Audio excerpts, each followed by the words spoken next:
Welcome, lambs. Kai is here.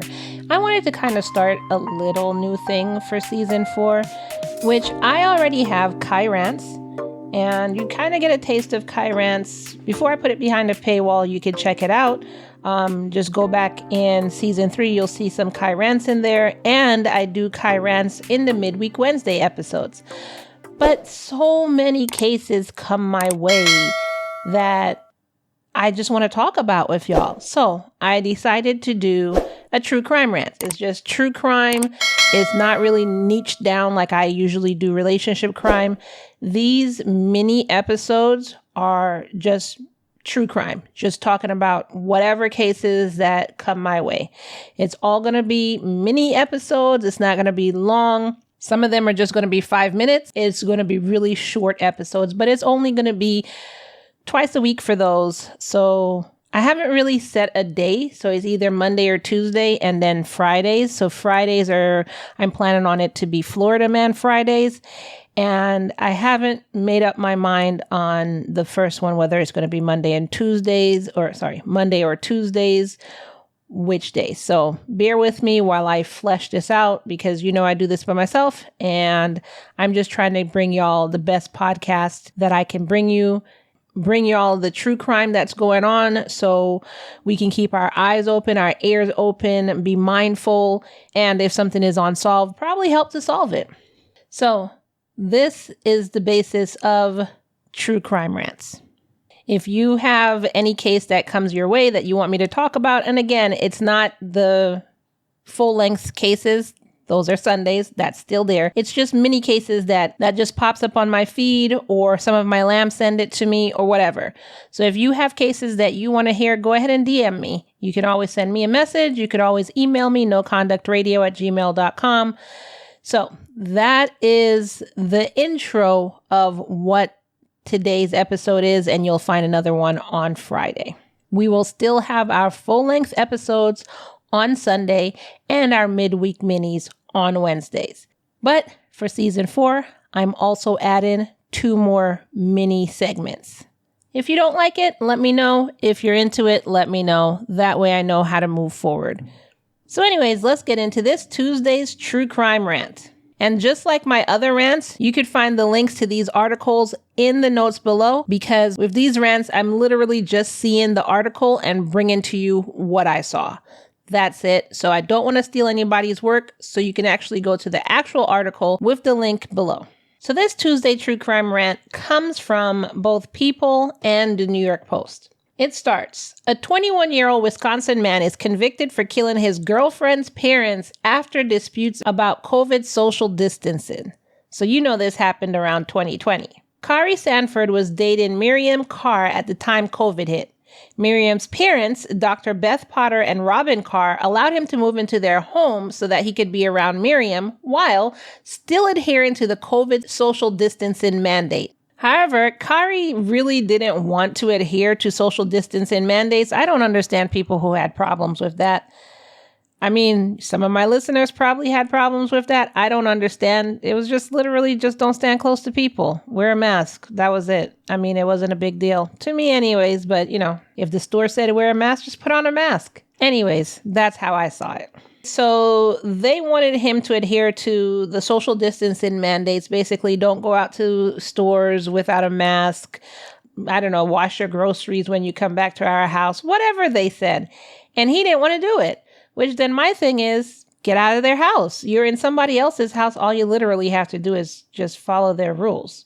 So if you don't want to follow their rules, then leave. It's simple as that. You can ask, I guess, Miriam to come with you, but if she doesn't want to come with you, then SOL. But you have all the power in you to get the F out of their house and do whatever you want to do. But instead, he decided to stay there and argue with them and this and this and this.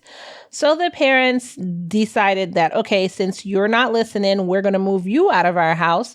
And Miriam decided to follow him. So they moved them into an Airbnb, which as a man, you should have just done that yourself if you didn't want to follow their rules. So they moved them into the Airbnb, offered to pay for it until they're able to find their own apartment and everything like that.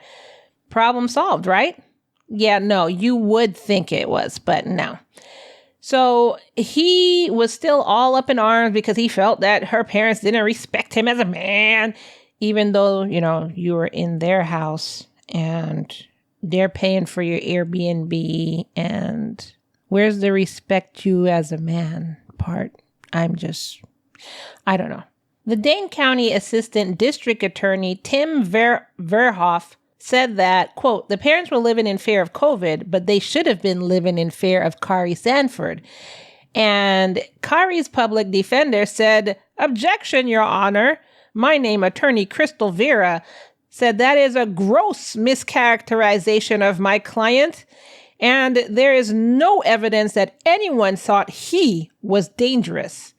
So anyway, he was accused of kidnapping the couple at gunpoint at their house and taking them to the University of Wisconsin Arboretum and shooting both of them in the head at point blank range. Attorney Crystal Vera, can you repeat your objection, please? Because Dr. Beth was pronounced dead at the scene, while her husband Robin died shortly after being transported to a local hospital.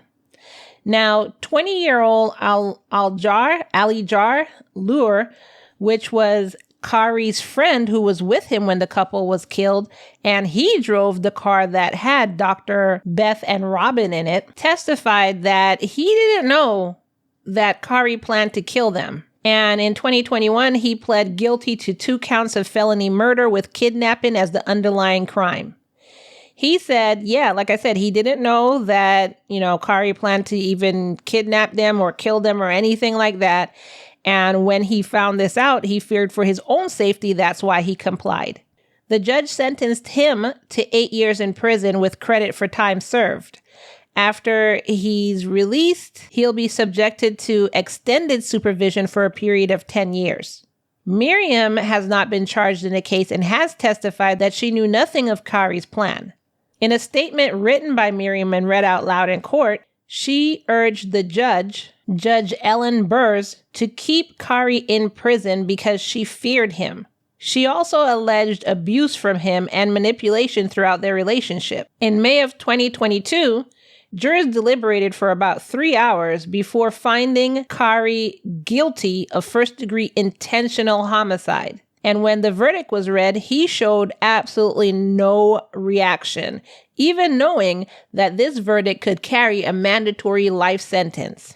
So before sentencing, Judge Ellen Burrs said to Khari, quote, you have an utter disregard for human life and the public, anyone in the public, no matter how kind they are to you, no matter how generous they are to you, no matter how much they try to help you, they are at risk of being killed by you. She sentenced him to life in prison without the possibility of parole. What do you think about that case? I just thought it was interesting how his public defender was like, objection, Your Honor.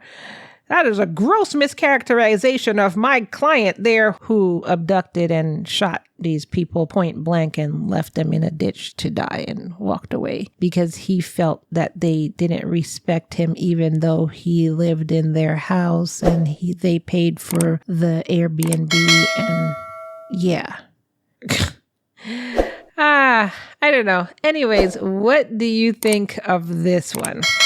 And these cases are also going to be these two. The true crime cases are going to be featured on my YouTube. So if you want to see this in video format where you actually see pictures of the case and everything, just head on over to YouTube and subscribe there. Just search Love and Murder Podcast, or you can click on the link in the show notes below. Anyway, I'd love to hear from you on what you think about this case.